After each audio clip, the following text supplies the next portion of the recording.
What is going on today, guys? It is Trucker from Nothing today. We are in beautiful Virginia on our first load drop-off. This first load has not gone very well. We were stuck in detention at our pickup, and that caused us to miss the drop-off. So we picked up on the 14th. We were supposed to drop off on the 14th. We got to the drop-off on the 14th, and now we're not dropping off until the 16th. It's the 16th now, so we were stuck in detention. It was a whole mess. It happens. My trainer says it's very uncommon, but it happens, so it's something to be aware of. If you are not willing to be stuck for a day or so, kinda sucks. I mean, you are paid for this if you're not in a student driver. That's something to be aware of. So with that said, the most important part of this is make sure that you do your detention slips. He just showed me how to do them. Your trainer should show you how to do them. If not, I would ask, because it's a lot of money left on the table if you don't do them. This trip here is only roughly like 300 miles, so it only would have been $150 as a company driver. And this trip just took us 2 days, basically. The 14th into the 15th, and now into the 16th. We're starting our day at 7 a.m. to get unloaded here. Luckily, there was overnight parking at the drop-off, and they did have showers, so because I'm the lease driver, we actually PC'd out for the night last night and hung out. First we went to a pilot, and I got to back into a parking spot there, and we practiced a little bit in the back of the parking lot there. And then we went to the pilot because he wanted to take me to Waffle House. I'd never been to a Waffle House, so we went to Waffle House. It was pretty good. The waffle was great. The rest of it, I gotta say, is like there's less choice than a Denny's. There are grits if you're into grits. Where I live, the closest Waffle House is 70 miles, and I live in Rhode Island, smallest state in the U.S., so I don't really travel that far out of my state. So I'd never been to Waffle House. We went to Waffle House. And for lunch we had Arby's.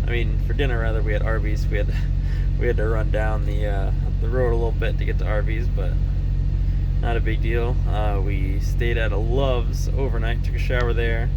That was interesting to say the least. The shower is not like bad or anything, but there's no curtain for the shower or anything, so that was kind of weird. It's not like a tub, it's like a walk-in, and then there's just 2 drains on the ground. They do give you towels, which are nice.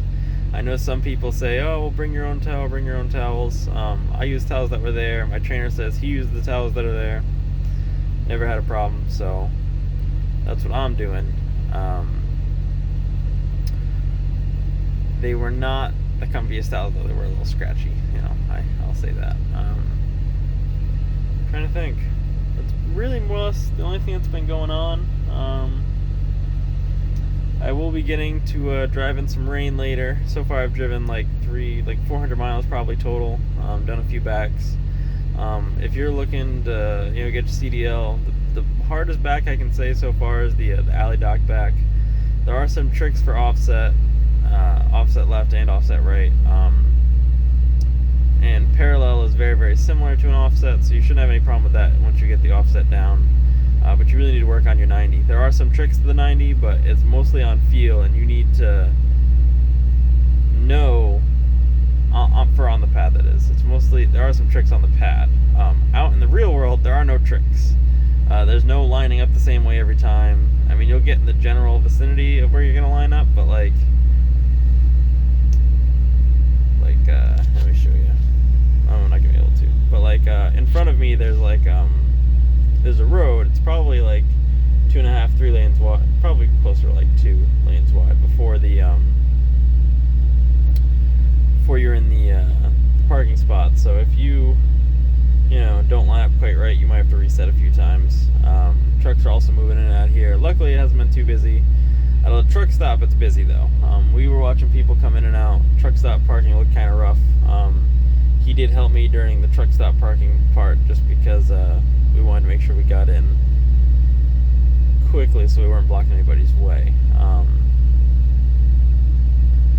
It looks like I should be back at the Prime Terminal in Pennsylvania in roughly 11 days or so, and then I'll be testing out for TNT. Now I'm going to do at least 30,000 miles with my current trainer for TNT, and then I have a friend who's also going through the student driver program. I may try to team with him for the last 20,000.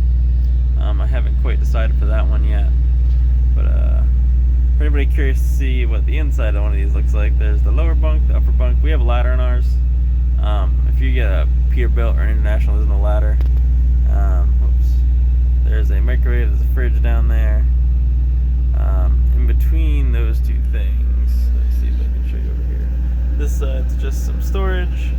And in between the microwave and that, there's a little storage thing that's just got some other food. I sleep up top. There are no plugs up top, so keep that in mind. Try to have your phone charged before you're going up there for your first night, or bring a portable charger for yourself. There is an outlet down there, those two little black circles that you can see. So if you had a really, really long cord, technically, he's offered this to me because both of my charging cables are really long. I could plug in the charger down there and run the cord all the way up, but generally speaking, it only takes me, I probably am on my phone up there maybe for 10-20 minutes tops, and then I'm turning my phone off just because I know I got to get up at a certain time. So yeah, that's how it's going out here right now. And for anybody down south who just got hit by that other hurricane, I hope you guys are safe. Yeah, I guess that's it. I will talk to you guys next time.